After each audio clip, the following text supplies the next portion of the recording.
নমস্কার বন্ধুরা, কেমন আছো সবাই? আশা করছি ভালোই আছো। আমিও ভালো আছি। প্রতিদিনের মতো আজকেও চলে এলাম তোমাদের সাথে একটা রেসিপি শেয়ার করবো বলে। তো আজকে যে রেসিপিটা তোমাদের সাথে শেয়ার করব সেটা সাধারণত আমরা রেস্টুরেন্টেই খেয়ে থাকি। তো সেইটা যদি বাড়িতে করা হয়, আর এই শীতের দিনে আমি বারবার বলি, আগেও বলেছি যে শীতের দিনে সবসময় বেরানো যায় না, সবার জন্য সম্ভব হয় না বয়স্কদের নিয়ে সপরিবারে যাওয়া। আর কিছু কিছু পরিবার বা কিছু কিছু মানুষ আছে যারা সপরিবারে আনন্দ করতেই বেশি পছন্দ করে।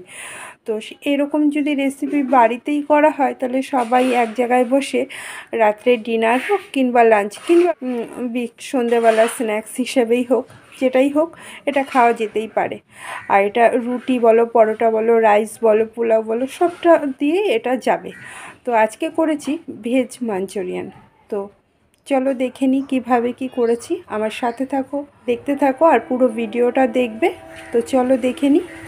তার আগে বলে নিই, যারা এরকম নতুন নতুন রান্নার রেসিপি পেতে এখনও আমার চ্যানেলটিকে সাবস্ক্রাইব করোনি, প্লিজ সাবস্ক্রাইব করে দেবে। আর যারা পুরনো বন্ধু রয়েছে, যারা এতদিন সাথেই পাশে থাকবে, তাদের জানিয়ে অসংখ্য ধন্যবাদ। তো চলো কীভাবে কী করেছি দেখে নিই। আজ করব ভেজ মাঞ্চুরিয়ান করতে যে সবজি লাগবে আর যে মশলা লাগবে, কিছু সামনে রয়েছে আর কিছু পরে কখন কি ইউজ করব আমার সাথে থাকতে হবে আর দেখতে হবে। আর প্রত্যেকটা সবজি আমি চপারে চপ করে নিয়েছি, বা গ্রেট করে নিতে পারো, যেটা যার খুশি, বা একদম করে কুচিয়েও নিতে পারো। আমি চপারে চপ করে নিয়েছি। এটা হচ্ছে বাঁধাকপি, এটা ফুলকপি, এটা গাজর, আর এটা বিনস। আর কিছু মশলা আছে, এটা পেঁয়াজ কুচি, কাঁচা লঙ্কা কুচি, রসুন কুচি, আদা কুচি। প্রথমেই যেটা করতে হবে, সবজি একটা বাটির মধ্যে আমি নিয়ে নেব সব সবজিগুলোকে। এর মধ্যে দিয়ে দেবো নুন, 1 চামচ মতো নুন দিয়ে দিলাম।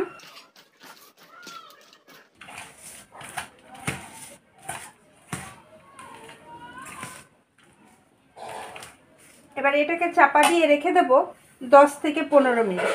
আর এই সবজিগুলো থেকে নুন দেওয়ার জন্য যথেষ্ট পরিমাণে জল বেরোবে, সেটাকে বের করে ফেলতে হবে।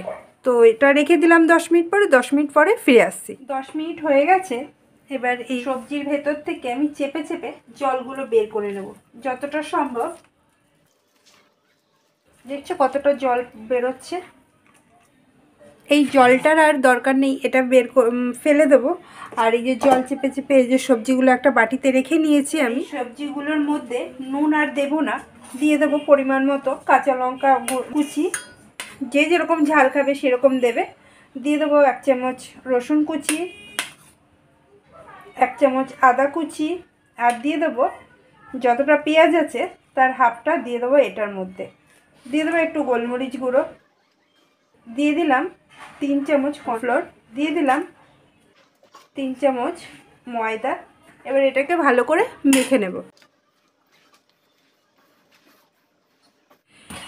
এবার এই মিশ্রণটা দিয়ে গোল গোল করে আমি ছোট ছোট বল করে নেব। এরকম করে ছোট বড় যে যার মতো ইচ্ছে মতো দেবে। আমি একটা মিডিয়াম সাইজের ছোট ছোট বল করছি। এইভাবে আমি সবগুলো করে নেব। ধরিয়ে কড়া বসিয়ে দিয়েছি।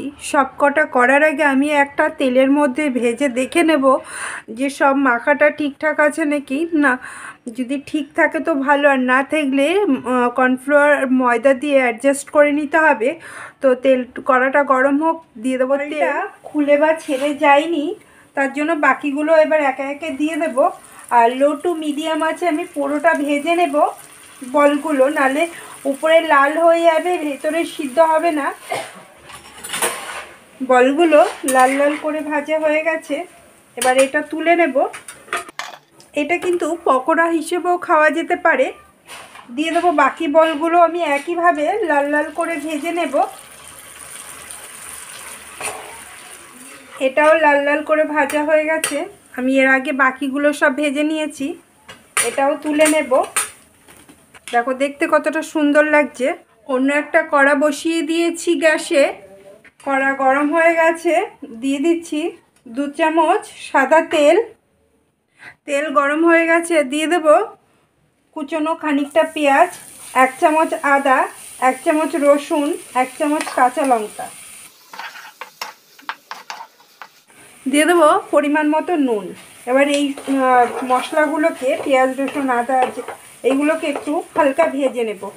এবার এই কড়ার মধ্যে দিয়ে দেবো চিলি সস, 2 চামচের মতো চিলি সস দিলাম, 3 চামচের মতো দিয়ে দেবো ডার্ক সয়া সস, আর দিয়ে দেবো 2 চামচের মতো টমেটো কেচাপ।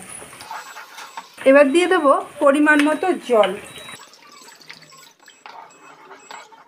দিয়ে দেবো এর মধ্যে একটু গোলমরিচ গুঁড়ো, দিয়ে দেবো অল্প একটু বিট নুন, টকটাকে ব্যালেন্স করার জন্য দিয়ে দেবো একটু চিনি, দেবো 1 চামচের মতো সাদা ভিনিগার, মতো কর্নফ্লাওয়ার নিয়েছি, এটাকে জলে গুলে নেব। গ্রেভিটা ফুটে গেছে, এবার দিয়ে দেবো বলগুলো, এর উপর দিয়ে দেবো একটু পেঁয়াজ পাতা। এবার যে কর্নফ্লাওয়ার জলটা গুলে রেখেছিলাম সেইটা দিয়ে দেব, আর দেবো না। দেখো গ্রেভিটা কতটা ঠিক হয়ে গেছে, আর লাগবে না দিতে। তো আমার রান্নাটা হয়ে গেছে, গ্যাস বন্ধ করে দেব। তার আগে বলিনি, যারা আমার এরকম নতুন নতুন রান্নার রেসিপি পেতে এখনও আমার চ্যানেলটিকে সাবস্ক্রাইব করোনি, প্লিজ সাবস্ক্রাইব করে দেবে। আর যারা পুরনো বন্ধু রয়েছে, যারা এতদিন সাথেই ছিলে, পাশেই ছিলে, পাশে থাকবে, তাদের জানিয়ে অসংখ্য ধন্যবাদ।